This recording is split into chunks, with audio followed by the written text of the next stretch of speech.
అందరూ సీతారాంకాయలు ఉన్నాయి అంటే నేను మా పాప వచ్చినాము. ఏం కాయలు రా?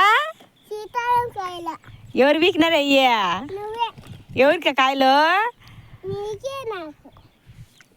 నా బిడ్డ బ్యాగ్ మోస్తుంది. అయినా ఎంత దూరం నడిచి వచ్చినాము అంకదానా. సీతారాంకాయలు లేకపోగా కొమ్మలు కూడా ఇంచేసినారు. అన్నీ ఉన్నా నేతకాయలు ఉన్నాయి. ఓయమ్మో ఎంత దూరం వచ్చేసినట్టు అనిపిస్తుంది. ఎండ బండలు చూడు. నువ్వు ఇంత దూరం ఎందుకు వచ్చినావు రా? అమ్మ తాట ఇంటికాడ ఉండమంటే పరిగెత్తుకుంటా వచ్చింది. నేను వస్తా అని. వచ్చేటప్పుడేమో బాగానే నడిచింది, పోయేటప్పుడు ఉంది. కాయలు బ్యాగ్ నిండా దొరుకుతాయి అనుకుంటే 4 కాయలు కూడా దొరికేలాగలేవు. అయినా సీతారాంకాయలు కొందరికే కనబడతాయి.